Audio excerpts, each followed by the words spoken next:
Welcome all. This is Altbeer, and this is our weekly badge stream for the future badge. So, just now getting set up. I wanted to go ahead and start the stream. Let me get the art going.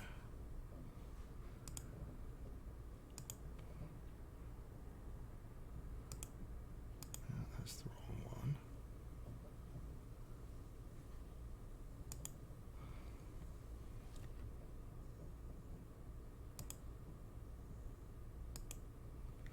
There we go.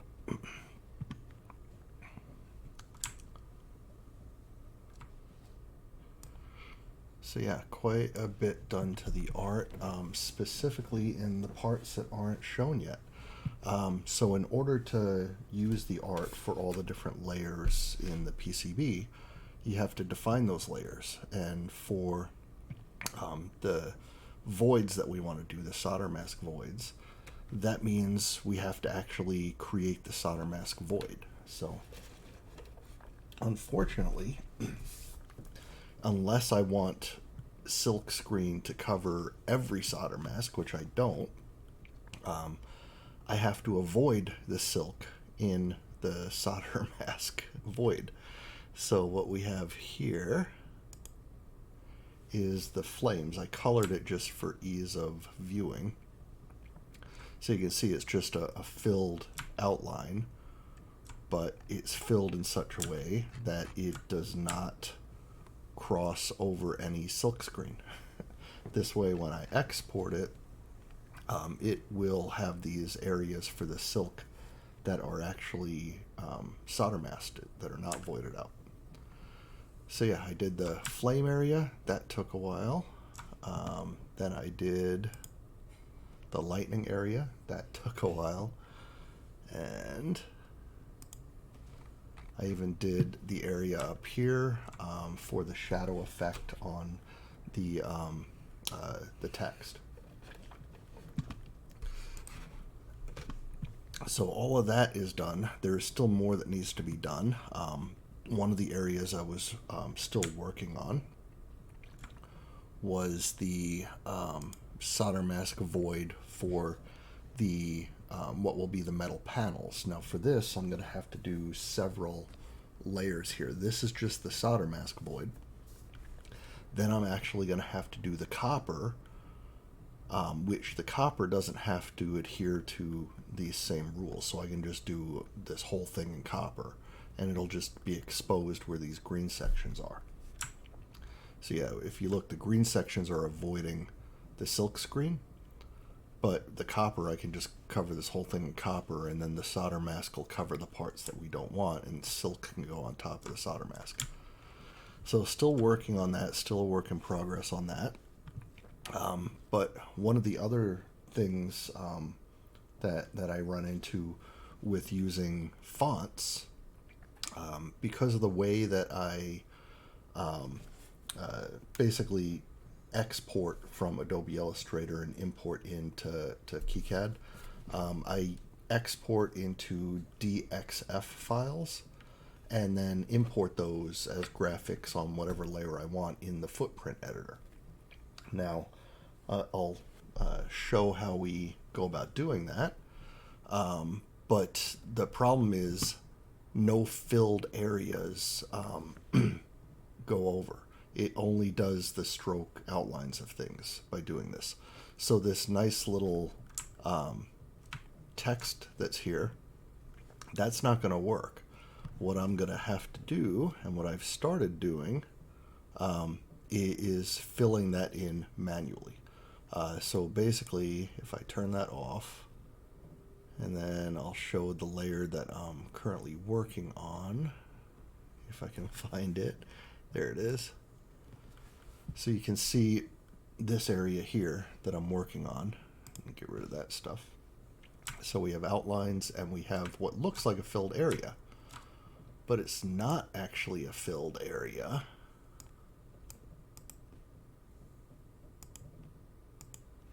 Let me select it again.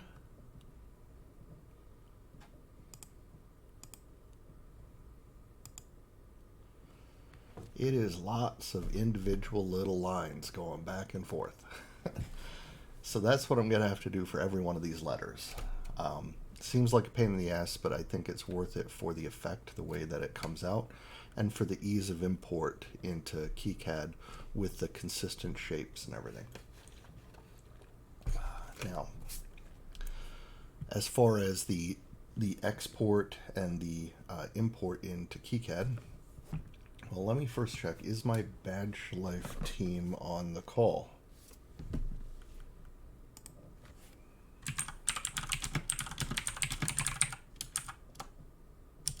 It does not look like it. I don't see anyone on the call. All right, because they might have had questions, but since they're not on the call, I'll go ahead and do a quick tutorial on how we do the export and the import.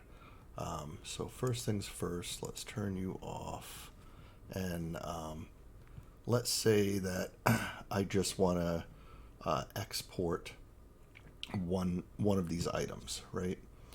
Let's go ahead and turn everything off that we don't care about.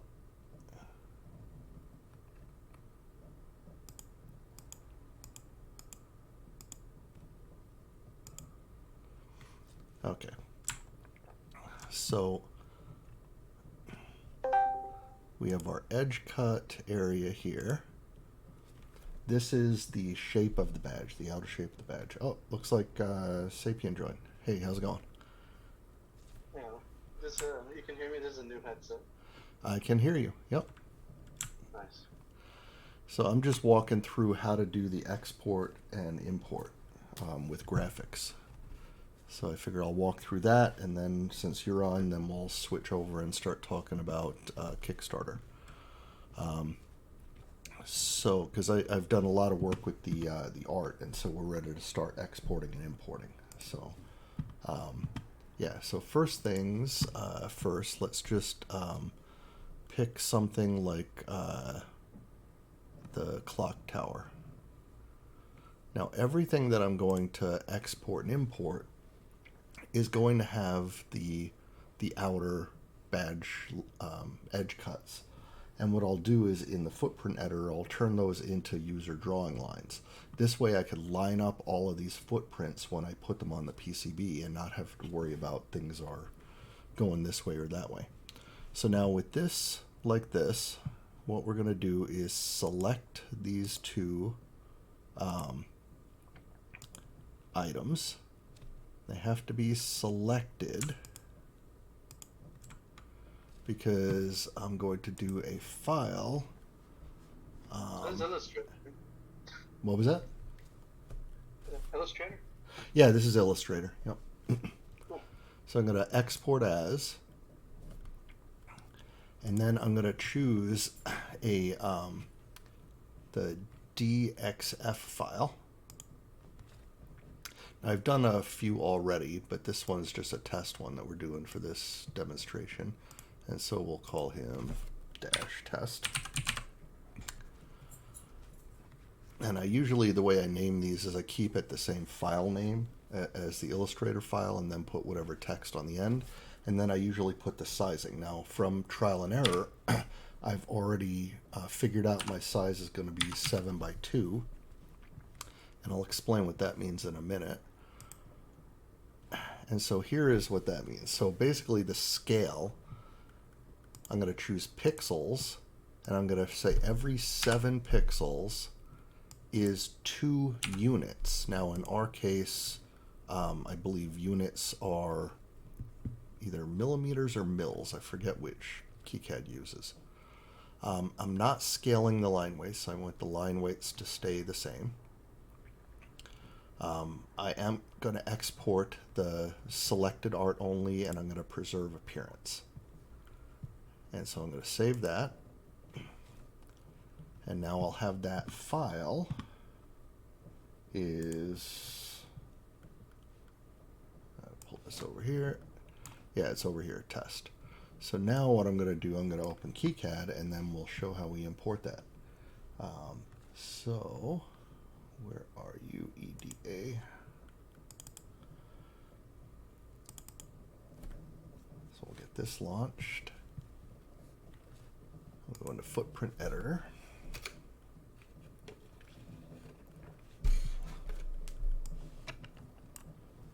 And that takes a minute to load the cache.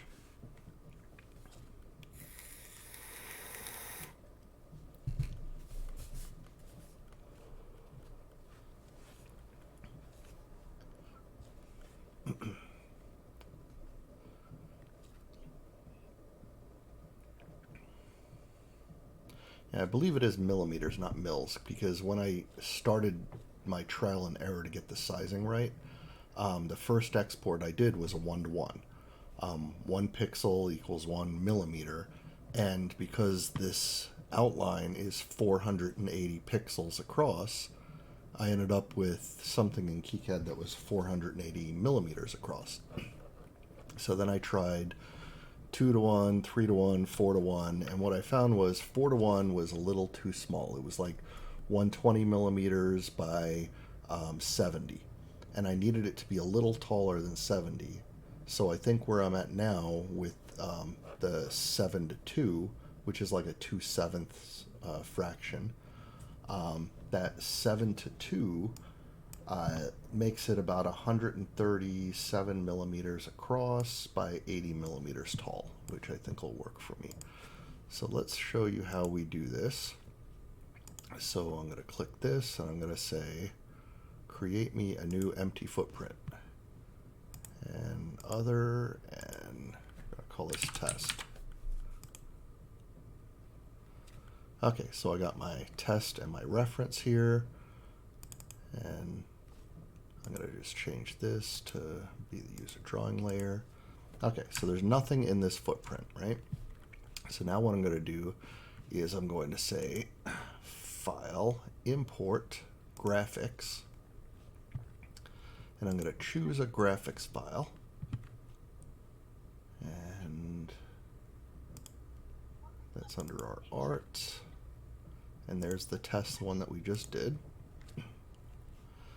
And I want this to be on the silkscreen layer. If I didn't want it on the silkscreen layer, I could choose any of the layers and it'll put it on that layer. But in our case, we want it on the front silk. Import scale is 1. I don't have to mess with that. For the longest time, I was messing with this instead of just exporting it at the right size. It's much easier to export it in the correct size than dealing with this scale. And the default line width won't really matter, because the default line width only takes place if we're not specifying a line width, and Illustrator specifies the line widths for everything. I do usually change this to millimeters. I don't know if it needs that or not. And then we'll say OK. And then what we have is this. And so we can see there's my artwork that is now on the front silk. Now, we don't want... Good. Yeah, we don't want these lines on the front silk, though, because this is the edge cut lines, right? And that's Right. where I think I gotta ungroup. Yeah, ungroup. And then for each of these lines, we're just going to change this to be user drawing. And there's not many of them to do that with. If you had a whole bunch of these that you needed to change from one to the other, these footprint files are actually just text files, similar to like an SVG, where you can actually just modify the layer by doing find and replace in the text file for a bunch of different items. So I'll just do that real quick, because I want to show how this gets pulled in.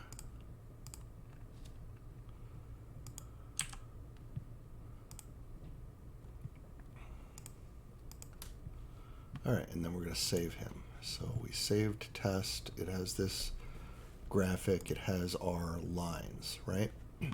So now I'm going to close this out. Now, earlier I saved just the outer lines, the edge cut lines, and I saved them as their own footprint called edge cuts. So I'm going to go into the PCB editor. we'll see why it's important to keep those lines. Oh, and yeah, I got all of this stuff here. Well, that's fine, because we're not going to save this, so we can move all of you guys out of the way. And now I can import a footprint. And so the first footprint that I'm going to do is I'm going to grab that edge cut footprint.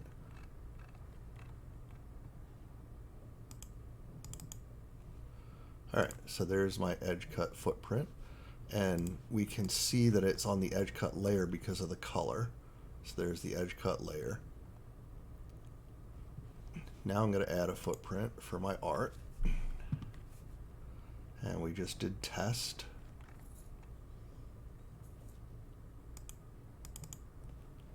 And now you can see how it lines up really easy.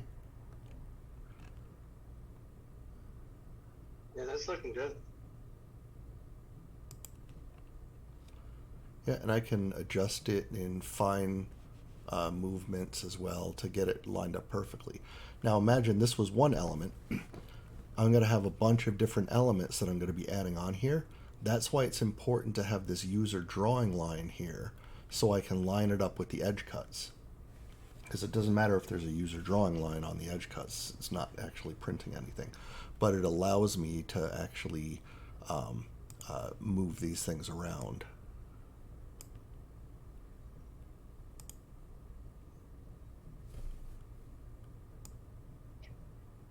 What's the spinning one? Do what? Fun. Or maybe that's my screen spinning. Looks like it's waiting on something. That may be my screen. That might be your screen. I hope it's your screen. Yeah, I think it is. Oh no. Yeah, I can work here from this. Looks like my stream is not working. It's working now. I reloaded and now it's working. Okay. You know, the voice and what I see is out of sync. Well, yeah, I think there's a delay on the stream. So not sure what happened there, but it did look like it was buffering or something. Got cut off. All right, so anyway, that was the art tutorial on how we're going to do the art. Then going back here.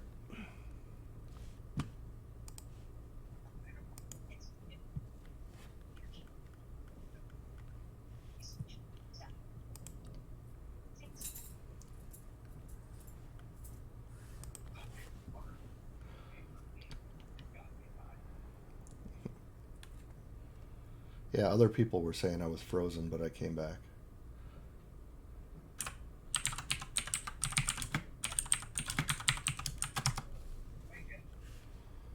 Hopefully it's good now.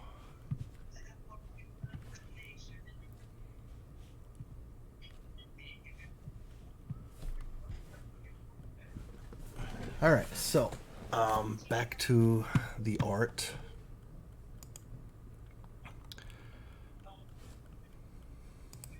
So I think with the art, we're just about ready to be able to produce a prototype badge. We have just about all the pieces there. I should get the next pieces done tonight or tomorrow at the latest. So yeah, this will be ready to go to PCB production soon. So with that, I think we're ready to start talking about Kickstarter or whatever other platform that we want to use. So I was looking into it. I think Kickstarter is a good idea, and then we can use a ticketing system, whether it's Eventbrite or something else, to actually provide tickets to our users to pick up the badges. What do you think? Yeah, I remember you mentioned that. It sounds good to me actually, and dug as deep as you did. It makes sense. It's not what I thought originally, but that makes sense. Okay. Well, yeah, I think that's good. So, have you looked into how we actually do a Kickstarter? Have you done them before? I haven't. But yeah, I have an account. I've been looking at it. Okay.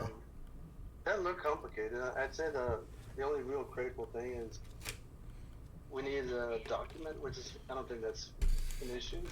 Really, it's the start date. I think we talked about doing it next week, right? Wednesday. Yeah, but that means we have to get our ducks in a row very quickly. Yeah. So I don't mind going as far as I can tonight on it, and I can have a private chat tomorrow to sync up and just review it. Okay.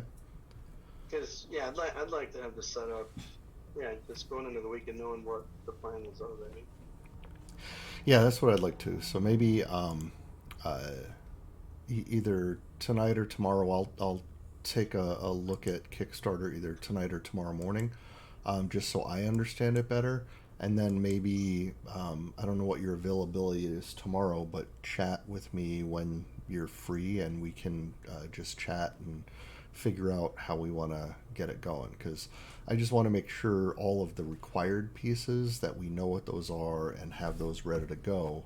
That way we can actually do a launch next week. And I would like to do the launch to coordinate it with Dallas Hackers Association meeting on Wednesday. So that would be perfect. And I think I have ideas as far as like what we offer, the pricing and whatnot. So we know that we're going to do a kit, and the kit is a solder yourself kit, and then that'll be for like $60, I think, which is what I've been selling my kit badges for before. And then we'll do a fully assembled badge, but we'll have I'm assuming we can limit the number of each of these, right? We can say there's only this many kits and only this many fully assembled, and people have to choose from that. Because I remember purchasing Kickstarter stuff before, and that was a thing, was there were only 5 of these left, right? So if we do that, then we can have like maybe 15 or 20 fully assembled that we sell for like 100. Call it the lazy tax that we add on there for our time to put them together. And then however many, whether we want to do it 100, 150. But then as far as the funding level, the funding goal, is that just a number we set, or is it based on the quantities of the stuff that we put out there? That's another question. And then how do we do reaching out to people to let everyone know, hey, this is up on Kickstarter?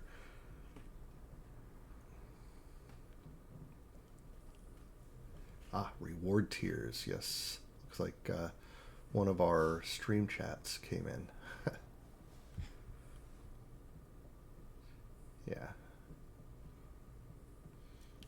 Yeah, and as far as the funding goal, I mean, what we really need as far as the Kickstarter funding goal is we're trying to avoid us having to pay for all the upfront expenses.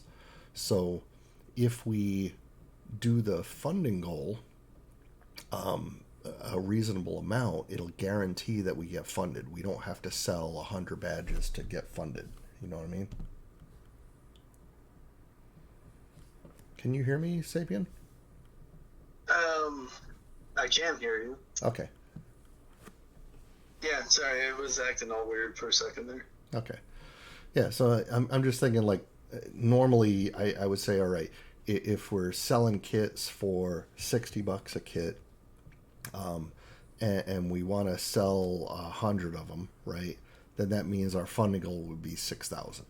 Well, I don't think we need to be that aggressive, though, right? We can say the funding goal is only like 5,000 and still put 100 kits out there. Whatever the numbers are, I'm not saying that is the number. I'm just saying we don't have to get all the money now to meet the funding goal. We just need to cover our expenses up front. Exactly. Right. Yeah, that my thought was for us to figure out the cost of goods sold, right? You know, what does it cost to make it? Yeah.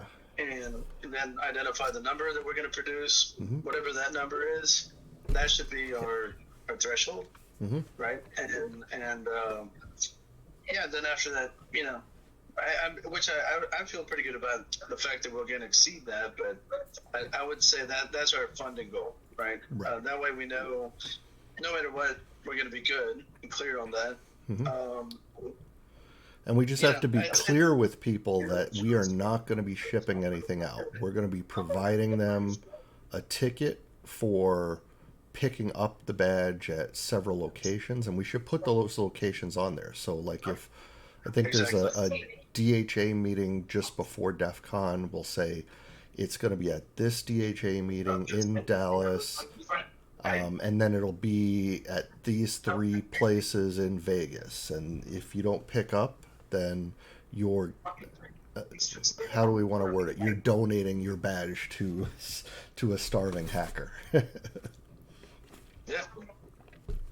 Yeah, I think that's good. So we need to put together a schedule, right? You know, I'm thinking of the things we need to start, and I think you mentioned, you know, a good number of them. Mm-hmm. But yeah, let's identify the schedule that we can commit to as far as delivering days. Because I'm willing to, you know, meet people. You're going to be willing to meet people. I don't know who else we're looking at, but you know, once we identify that, we have a schedule, right, that we can publish. Right. Yeah, I think that's good. I have an idea for a schedule based on previous years and the badge drops, so I can try to put that together, a schedule for the Kickstarter. Yeah, if we get the prototype ready this weekend, then we can have the 3D images from KiCad of what it'll look like to go along with the Kickstarter. Like, here's where we're at, and here's where we want to be, type of thing. So I'm curious, are we going to get a sample to put together in advance just to, you know, beta test it? Yeah, we're going to do prototypes. So that's why I'm saying I'm going to have, by this weekend, I'll have it ready to order prototypes. And so I'm going to get like 5 or 10 prototype badges that won't have all the details on it. Like this art that's on the screen here, this is the bare minimum. This is not the final art. I will spend more time adding a lot more art in all the nooks and crannies, especially hiding some crypto text in here and stuff like that. But the prototype boards won't have that. So this is all we need for the prototypes to actually test out all the voids are working and the LEDs work, stuff like that. So, yeah. Okay. Actually, that's looking good. Yeah. Yeah, I like how you added August 9, 2023. Yeah, well, I don't think you were on last time. So for the quick update I did on Tuesday, the first one here, The Last Time Departed, it's June 9th, 1993. And you see this little 01 here? That's because that was the date of the first DEF CON.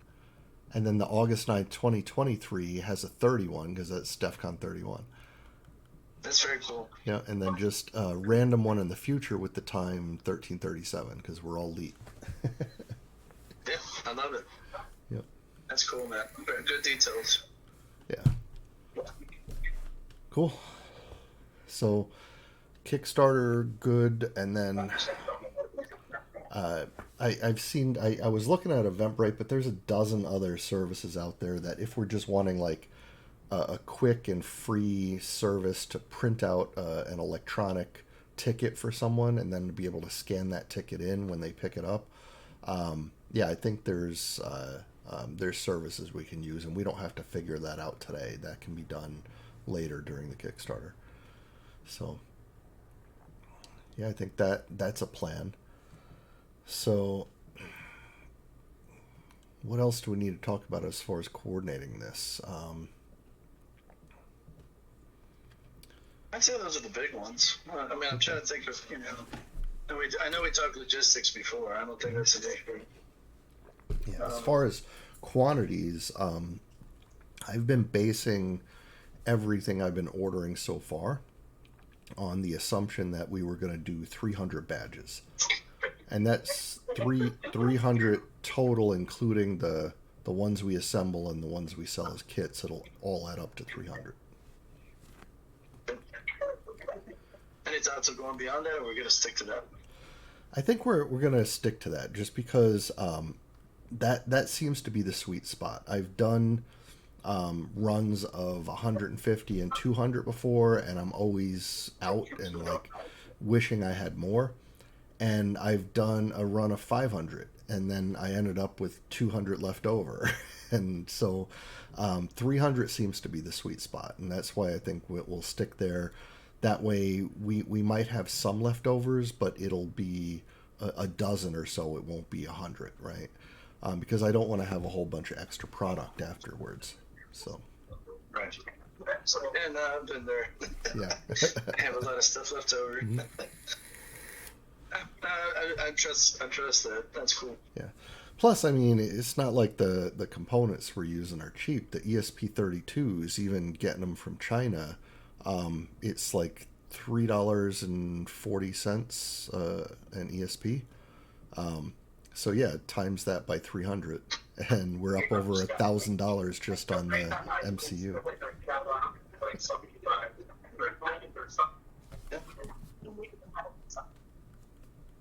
Yeah, you're breaking up, or maybe I'm breaking up. Hopefully, my stream is still good. No, the stream seems good. Yeah, I'm watching the streams. Yeah, my internet's a little choppy tonight. So, cool. All right, so that sounds like a plan. Were you able to build out the circuit on a breadboard and have a good idea of how that's working? Yeah, I actually have it working. I Okay. Originally I built it differently than you did. I went back and I did a git pull, and so now I'm matching yours. Okay. And as far as the code and everything, it's working. So I was trying to look at a CTF to include with that. Right. And yeah, because we were going to do like something with the web server on it, right? Yeah. Yeah. So yeah, if we can include that with the Arduino code that I have, that would be perfect. Yeah. Yeah, I'm trying to figure out more of the threading so that it behaves nicely. Okay. So yeah, because separately I ran them, but now I'm trying to figure out how to pull them together so that in the loop it runs nicely and it's not. So when you do the capacitive touch, it feels responsive. Right. Yeah, because you don't want to slow it down too much to where the loop doesn't work right. Correct. Yeah. Let's see, I got these. What else did I do? Oh, I also did the back ones. So this is the on the back of it. Let me pull this down actually.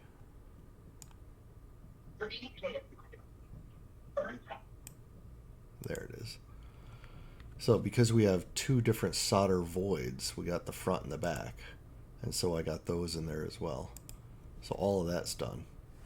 And what I did for the back, I went a lot wider than the front because I figure that'll help with the glowy effect, right? It'll glow through the badge more than if it was just cutting through a single line, right? Because on the back it'll have this wide opening, and then the front has the skinnier. So yeah, I got this done, that done, this done, that done, all of this done, and then I got the car panel started. So yeah, I'm about, I say I'm 90% done with the stuff I need to do in Illustrator. So by tomorrow night, I should be 100% done with the Illustrator, and then just exporting all these to KiCad, start layering those in. And I mean, best case is Saturday I'm ordering PCBs for prototypes. Worst case, it'll be Sunday or Monday. But either way, I'll expedite them so that we get them in like a week. With only like 5 or 10, the expedite shipping doesn't cost too much. I found out the hard way one year that because PCBs are heavy, if you need an extra 100 and try to expedite 100 PCBs, you're talking hundreds of dollars in shipping extra. It was not a fun time. But yeah, we won't have that issue with prototypes. Yeah. Yeah, I think it's looking good so far. So if you work your CTF code magic, and I am live streaming, so don't give too many secrets away here. I want to. Yeah. But yeah, then and I'll do crypto magic later after we get the prototypes out. So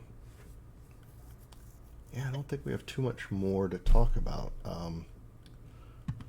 I guess let's talk about the badge team, because I know you and I have been kind of the consistent ones there, but we have some other people that are on the badge team in text and haven't been consistent, and I want to try to get them more involved. So I know we have I think with Logic, and it looks like Rexer joined, and who else was on there? On the chat right now, we have Mitch EVS. Okay. Oh yeah, we had Trent. Trent was on there too. So yeah, I'm thinking while we've been doing a lot of this stuff up front, I think where we're really going to need the help of the badge team is when we get to the point where we have to package all this stuff up. Because even though we're not shipping stuff out, we still have to put the kits together, right? And if you know how I put my kits together, that means components separated in lots of little static bags, and all those little static bags have to fit inside of a larger bag, whether it's a static bag or not. And yeah, someone has to actually put all that shit together, and then we're going to need somebody to build some of the badges for the people that want to purchase the fully assembled, right? So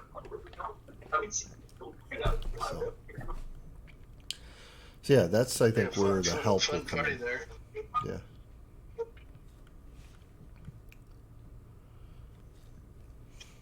That'd be a good time to try beers. I got some samples. Yeah. Well, that's where I'm thinking we'll do some meetups, and maybe find a local place that's equidistant to everyone to meet up at and do that. Whether it's at somebody's house or a bar that we pick. Yeah. That'll be fun. Yeah, it should be good.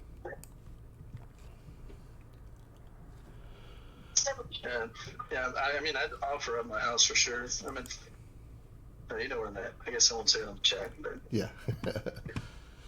Yeah, and I could do the same, but we'll see. We can talk about it next week once we get this Kickstarter launched. So, all right. So it sounds like this is the plan then. I'm going to finish up the details of the art, and then we'll meet sometime tomorrow, just one-on-one, to talk about the details of getting the Kickstarter going. And hopefully we'll be good to launch on Wednesday. So that will be the plan then, is getting everything set up and prepared for a launch on what is Wednesday's date? I pull up my calendar. That's the 7th. So yes. So Kickstarter launch then on Wednesday, June 7th. Because then we could let it go for, I don't know, a month or 6 weeks. I don't want to go too long with it. But at the same, because I don't want to go right up until just before we distribute. But I do want it to stay open for a little while. So I've heard that a month or 30 days or whatever is the typical Kickstarter time that works well for most people. So I hear a lot of background voices. Is that you, or am I getting crosstalk from something? It's me. I'm at a hotel in Houston. Oh, My okay. kids are watching TV. Gotcha. Okay. Yeah, so if we launch it on June the 7th, um, then that'll wrap it up like end of June, or maybe even like, what's that? One, two, three, four, yeah, 1, 2, 3, 4. That'd be July 5th, right? June 7th to July 5th. So that'll wrap the Kickstarter on July 5th, which should be good um, to get the money in time to pay all our credit cards off that we're spending on components. Yeah, as far as from a marketing perspective, I mean, I'd say announcing it on the Discord channels we know of, the Mhm. emails, Twitter, at the groups. Then maybe we can think of a couple others. Yeah, and I think we can get like Isaac, who runs the B-Sides DFW Twitter and Mastodon accounts. He could tweet it out for us or retweet our tweet. We can get DHA to retweet it out. So we get enough people retweeting it or re-forwarding it out. We'll get some traction. But that's why I really want to nail down the Kickstarter stuff with you tomorrow, because we can start doing announcements on all the social media platforms tomorrow then. That's Cool. All right, man. Well, it sounds like you're kind of tied up in a hotel with your kids, so I'll let you get back to that. I think we have run through everything we need to run through tonight. Now we just I need to heads down and get some more work done on this art, and then start working the badge. And then tomorrow, just let me know. I'm free all day since I'm currently unemployed now. um, so yeah, I'm free all day. If you find some time you want to chat about the Kickstarter thing, let's just ping me online and we'll chat tomorrow. Yeah, I'll be pinging you after lunch probably, because I'll be driving back in the morning. Right, on the bright side, I'm playing with the breadboard tonight. I did bring that with me. Yep, So that's cool. I don't want to miss out on making it work on it. Yeah. Yeah, no, it sounds like we have a plan. So yeah, I'll ping you tomorrow afternoon, and we'll sync up. Yeah. Closer to 2 or between 2 and 4, actually, just to give you a window to expect. Sounds perfect. All right, man. Well, I will let you go then. And to everyone that has been watching the stream tonight, thank you for watching. And look forward to some announcements from our badge team soon. All right. Talk to y'all later.